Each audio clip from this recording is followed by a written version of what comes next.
साठी कामगारांचं नेतृत्व करणारे डॉक्टर डी.एल. कराड यांच्या माध्यमातून यांचे सहकारी आपल्यासोबत आहेत. सातूर प्रभागाचे माजी सभापती, माजी नगरसेवक सचिन भाऊ बोर.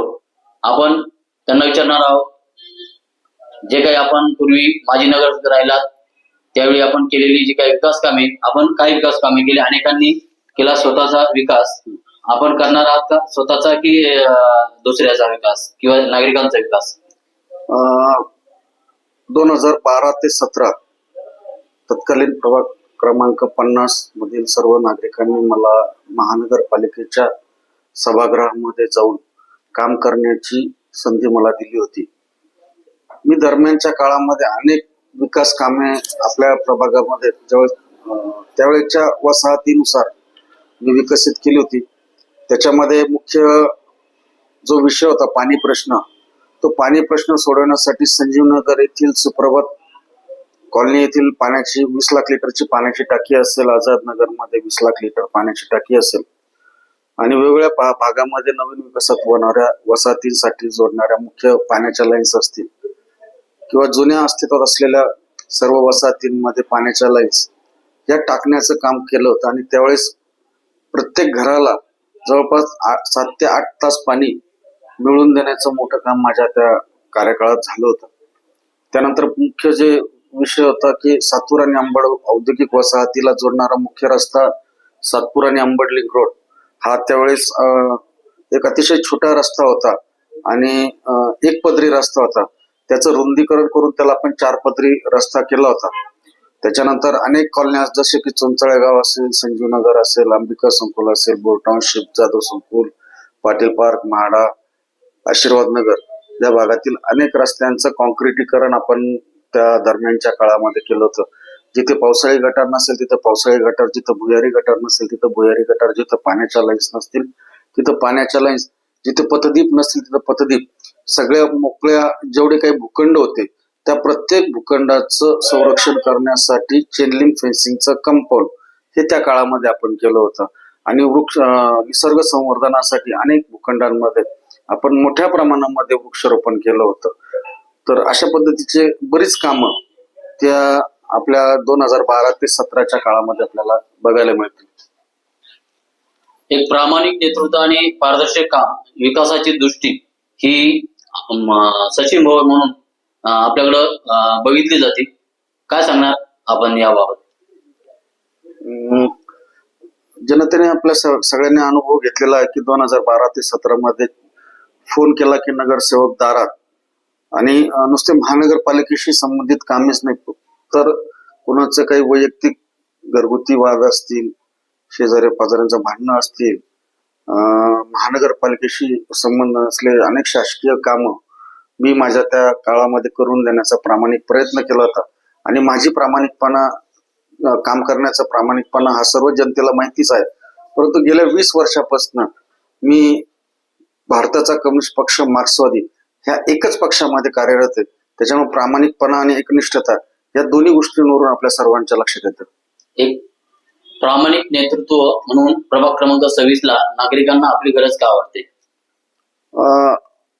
2025-26च्या या नाशिक महानगरपालिकेच्या निवडणुकीच्या दरम्यान मी प्रभागामध्ये फिरत असताना मला 2 गोष्टी प्रकर्षाने जाणवल्या की 2012 ते 17 मध्ये आपण जी काही विकास कामं केलेली होती त्या विकास कामांच्या पुढे कोणत्याही प्रकारचं काम करण्याचा प्रयत्न विद्यमान नगरसेवकांनी केला असे आढळून येत नाही.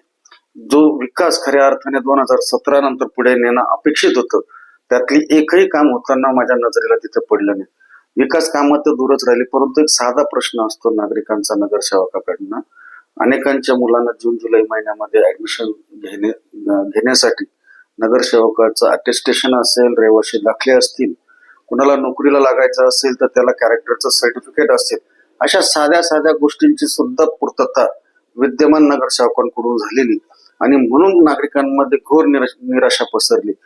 ती निराशा दूर करण्यासाठी 24 तास उपलब्ध असलेला नगरसेवक, फोन केला की नगरसेवक दारात, ह्या पद्धतीची संकल्पना पुन्हा राबवण्यासाठी मी 2026 ही महानगरपालिकेची निवडणूक लढवण्याचा निर्णय घेतलेला आहे. आपला प्रभाग आपली जबाबदारी ध्येय विकासाचे आपला प्रभाग आपली जबाबदारी ध्येय विकासाचे घेऊन सातपूर प्रभागाचे माजी सभापती तथा माजी नगरसेवक संजीव भाऊ हे आता विकासाकडे निघाले आहेत. हे देखील एका काळी माजी नगरसेवक राहिलेले आहेत. नाशिक महानगरपालिकेत नगरसेवक म्हणूनही काम केलेलं आहे. प्रभाग सभापती म्हणून देखील काम केलेलं आहे. त्यांच्या कार्यकाळात देखील त्यांनी काही योजना या ठिकाणी आणलेल्या आहे. रोड, रस्ते, लाईट, पाणी असं त्यांचं म्हणणं आहे. आता त्यांनी एक आरोप केलेला आहे की आताच्या माजी नगरसेवकांनी या ठिकाणी विकास आणला नाही. मात्र त्यांनी देखील पुरेपूर विकास आणला का, आपण ते देखील त्यांच्याकडनं जाणून घेणार. आपण ते सांगा. विद्यमान नगरसेवकाकडनं 2017 ते 2025 या कार्यकाळामध्ये नागरिकांची मोठ्या प्रमाणामध्ये निराशा झालेली आहे. ही वस्तुस्थिती आहे. आणि म्हणून इथून पुढे भविष्यामध्ये ह्या प्रभागाचा विकास करण्यासाठी माझ्याकडे काही ठोस योजना आहेत. त्याच्यामध्ये मूलभूत शिक्षणाची गरज पूर्ण करण्यासाठी आपल्या भागामध्ये माध्यमिक, उच्च माध्यमिक, महानगरपालिकेची अद्ययावत शाळा तयार करणं असेल, एक सुसज्ज असं हॉस्पिटल तयार करणं असेल, रस्ता, लाईट, पाणी हे तर मी करतच राहणार आहे. परंतु 24 तास उपलब्ध असलेला नगरसेवक म्हणून काम करण्याची संधी आपण सर्वजण द्याल अशी मी आपल्या सर्वांजवळ अपेक्षा व्यक्त करतो. गेली 5 वर्ष या प्रभागात असलेल्या समस्या, पाणी, रस्ता, लाईट यासाठी आपण काही आंदोलने केलीत का? कारण की या भागात जो काही रस्ता आहे, प्रभाग क्रमांक 26 मध्ये मळे भाग असेल किंवा जो काही लिंक रोड आहे आपला अंबड लिंक रोड, या लिंक रोडवर अनेक अपघात झाले, अनेकांचे मृत्यू झाले. या रस्त्यासाठी आपण काय प्रयत्न केले? आजही तो रस्ता जैसे ते आहे. प्रशासन म्हणतं मात्र हा रस्ता आम्ही सुसज्ज करणार, रुंदीकरण करणार, मात्र खड्ड्यात रस्ता असा प्रश्न आजही नागरिकांना पडतोय, अधिकाऱ्यांना पडतोय, लोकप्रतिनिधींनाही पडतोय. काही लोकप्रतिनिधी आंदोलन केली, काहींनी नाही केली आणि काही आता इलेक्शनला तो मुद्दा घेऊन पुढे आले. पण पुढे येताना मात्र तो रस्ता केला का आपण, हा देखील महत्वाचा प्रश्न निर्माण होतोय. आणि नागरिक अशाच नगरसेवकांना, माजी नगरसेवकांना आणि अशा उमेदवारांना इलेक्शन मध्ये मतदान करणार का, हा देखील महत्वाचा प्रश्न निर्माण होतोय. आपण देखील या रस्त्यासाठी काय काम केलं, हा देखील एक सवाल उपस्थित होतोय. सांगा. या रस्त्याची जी सुरुवातीची 2012च्या अगोदरची दुरुस्त होती, ती दुरुस्त दूर करण्याचं काम सर्वात प्रथम मी केलं. मी अगोदर सांगितल्याप्रमाणे हा एक पदरी रस्ता होता. 2012 ते 2017च्या काळामध्ये मी याचं रुंदीकरण करून या रस्त्याला डिवायडर टाकून याला चौपदरी केलं आणि अनेक अपघात रोखण्याचं काम केलं. परंतु 2017 ते 2025 या कार्यकाळामध्ये किमान डांबराचा एक थर जर मारला असता तर या रस्त्याची दुरवस्था झाली नसती.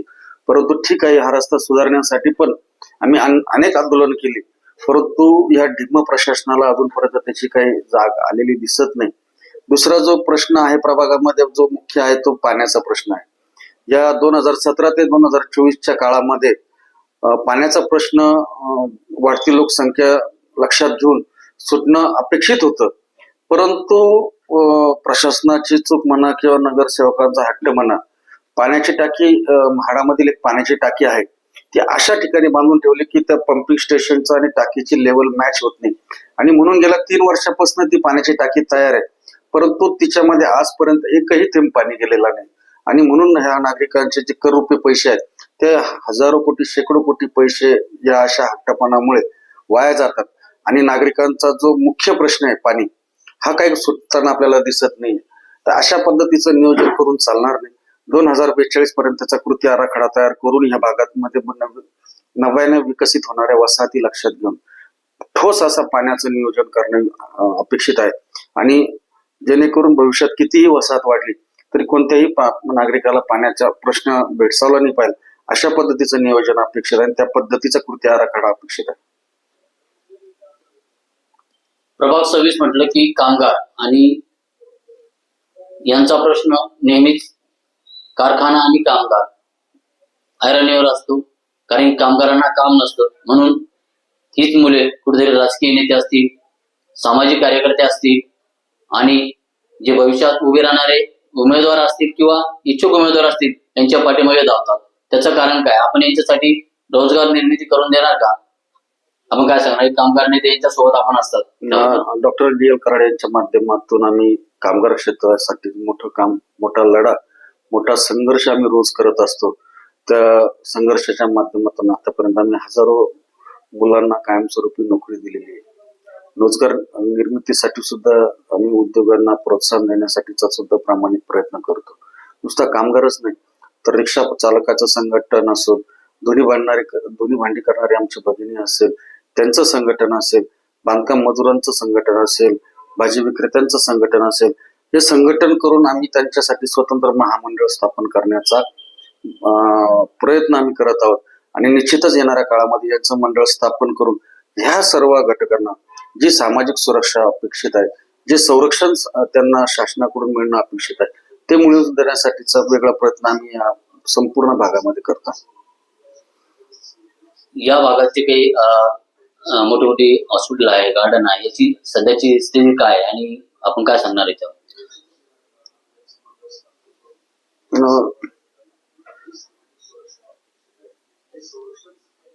2012 ते 2017 मध्ये एक 100 बेडचं हॉस्पिटल मी प्रस्तावित केलं होतं आणि त्या हॉस्पिटलसाठीची जागा आरक्षित करून तिचं मिळकत ताब्यात घेण्याचं काम 2012 ते 17च्या काळामध्ये केलं. जागा ताब्यात आल्यानंतर दरम्यानच्या काळामध्ये काही कारणांमुळे मी निवडणूक लढवली नाही, परंतु सदरचं काम पुढे जाणे अपेक्षित होतं. परंतु त्या ठिकाणी 100 खाटांचं बेड होण्याच्या ऐवजी एक छोटासा दवाखाना विद्यमान नगरसेवकांनी उभा केला. विद्यमान नगरसेवकही म्हणता येणार नाही, सदरचा दवाखाना हा प्रभाग क्रमांक 27 मध्ये समाविष्ट आहे. ते एक छोटीशी ओपीडी पर्यंत मर्यादित आपला हा झाला. आणि जे हॉस्पिटल रद्द करून त्या ठिकाणी जे काही क्रीडांगण विद्यमान नगरसेवकांनी केलं, तर देखभाली अभावी त्याचा एकदम बकालपणा त्या संपूर्ण क्रीडांगणाला आलेला आहे आणि त्यांचा कोणताही फायदा होताना आपल्या परिसरातील नागरिकांना दिसत नाही. परंतु येणाऱ्या काळामध्ये एक सुसज्ज असं हॉस्पिटल आणि ज्या मोकळ्या भूखंडाला आपण 2012 ते 2017च्या काळामध्ये आपण चेन लिंक फेन्सिंग कंपाऊंड करून सुरक्षित केलं होतं, त्या सर्व भूखंडामध्ये गरजेनुसार जॉगिंग ट्रॅक, व्हॉलीबॉल, क्रिकेटचं ग्राउंड, बास्केटबॉल अशा पद्धतीच्या वेगवेगळ्या ऍक्टिव्हिटीज, लहान मुलांना खेळण्यासाठीचं क्रीडांगण असेल, अशा पद्धतीचं त्या भागामध्ये एक छोटंसं उद्यान विकसित करून त्याला मल्टीपर्पज क्रीडांगण आपण असं म्हणूया, ज्याच्यामध्ये एकाच वेळेस अनेक प्रकारच्या ऍक्टिव्हिटीज आपल्याला करता येतील. आणि ह्या जे मोकळे भूखंड आहे हे काही नाशिक महानगरपालिकेचे मालक नाही, तर त्या वसाहतीमधील सर्व लोक त्याचे मालक आहेत. त्याच्यामुळे त्या भागातील सर्व लोकांची एक समिती स्थापन करून त्या समितीची देखरेखीखाली आम्ही ते उद्यान विकसित करून तेथील लोकांना चांगल्या प्रकारची सुविधा, उद्यान असेल, हॉस्पिटल असेल, अशी देण्याचा आमचा मानस आहे.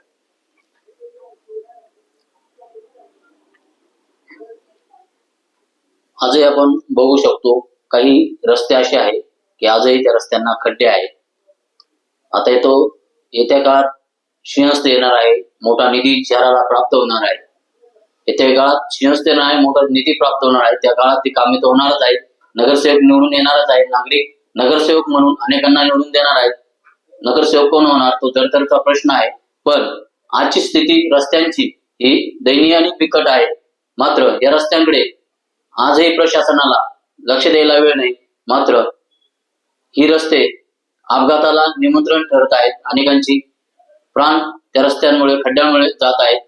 मात्र ही कोणामुळे जात आहे, याला जबाबदार कोण आहे, हे मात्र मतदार राजा आपल्या मतदार पेटीतूनच खरोखर दाखवेलच. पण आजही तो पाण्याचा प्रश्न नागरिकांसाठी बिकट आहे. पाणी हे टँकरनेच नाशिक महापालिका हद्दीत पुरवते. ही देखील एक दयनीय परिस्थिती आहे. याबद्दल आपण काय सांगणार? अतिशय छान प्रश्न विचारला. नाशिकमध्ये 2027 मध्ये जरी कुंभमेळा होत असेल, परंतु त्या कुंभमेळ्याच्या निमित्ताने फक्त पंचवटी आणि त्र्यंबक मधील काही भागांमध्ये त्याचं काम होणार आहे आणि त्याला जोडणारे मुख्य रस्ते असतील याचं काम होणार आहे. त्याच्यामुळे उर्वरित 90% नाशिकमध्ये कोणत्याही प्रकारचं काम हे काही कुंभमेळ्याच्या माध्यमातून होणार नाही. गल्लीबोळातला आणि कुंभमेळ्याचा काही संबंध येत नाही. त्याच्यामध्ये प्राथमिकता अशी असेल की कुंभमेळ्याची कामं वेगळी आहेत, कुंभमेळ्याचा निधी वेगळा आहे. त्या जी काही आपले धार्मिक स्थळ आहेत तिला जोडणाऱ्या मुख्य रस्त्यांच्या पलीकडे मला नाही वाटत की नाशिक शहरामध्ये फार काही वसाहतींमध्ये विकास आपल्याला दिसेल. परंतु त्या भागातील सर्व लोकप्रतिनिधी यांनी जर व्यवस्थित असा कृती आराखडा तयार केला, नवीन विकसित होणाऱ्या वसाहतींची गरज काय, जुन्या विकसित झालेल्या वसाहतींची गरज काय, अशा पद्धतीचा जर योग्य असा कृती आराखडा केला तर मला नाही वाटत नाशिकचा एकही कानाकोपरा कुंभमेळ्यासाठी विकासापासून वंचित राहील असं मला नाही वाटत.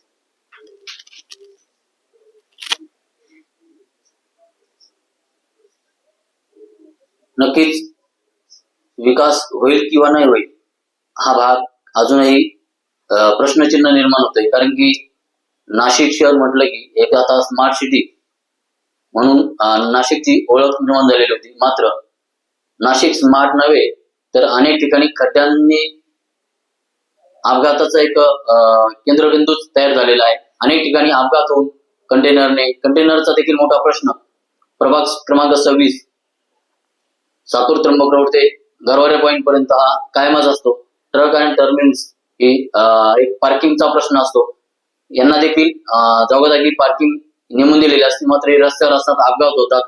रस्ते हे रुंदीकरण मात्र काही ठिकाणी आहे तर काही ठिकाणी नाही, आणि प्रभागात अजूनही रस्ते अरुंदच आहे. याबद्दल काय सांगा? कंटेनर पार्किंगचा मोठा प्रश्न आपल्या शहरामध्ये सध्या आपल्याला भेडसावून दिसतोय. आणि चुंचाळे शिवार किंवा हा प्रभाग 26 जो आहे हा दोन्ही वसाहतींच्या अगदी मधोमध वसलेला हा रहिवासी भाग आहे. आणि त्याच्यामुळे या भागामध्ये नेहमीच आपल्याला कंटेनर अवजड वाहनांची वाहतूक किंवा पार्किंग होताना आपल्याला दिसत असते. आता ही वाहने कुठून येतात? कंटेनर ही आपल्या उद्योग चालण्यासाठीची एक मोठी अशी आवश्यकता आहे. त्याला विरोध करून नाही चालणार. तर त्या प्रश्नाचं उत्तर आपल्याला शोधलं पाहिजे.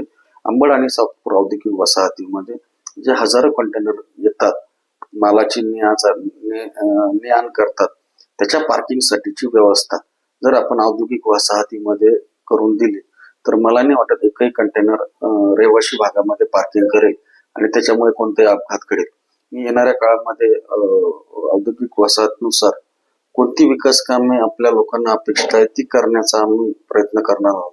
त्याच्यामध्ये शिक्षण असेल, आरोग्य असेल, रस्ता, लाईट, पाणी, पथदीप, भुयारी गटर, कोळसे गटर सारख्या मूलभूत गरजा असतील किंवा मल्टीपर्पज उद्यानं असतील, अशा पद्धतीचं वेगवेगळ्या भागातील वेगवेगळ्या गरजा ओळखून आम्ही करण्याचा आमचा प्रयत्न राहील आणि त्या पद्धतीने आम्ही सर्वांशी चर्चा करत आहोत.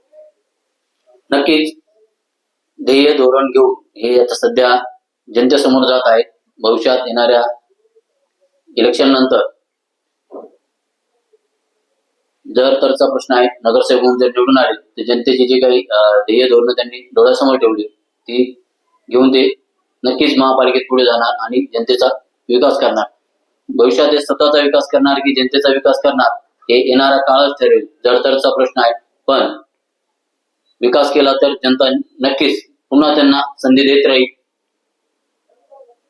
आपण बघत होतो माझा प्रभाग माझी जबाबदारी आपल्या प्रसार माध्यमाच्या माध्यमातून. आमच्याशी चर्चा केल्याबद्दल सचिन भाऊ आपले खूप खूप धन्यवाद. धन्यवाद.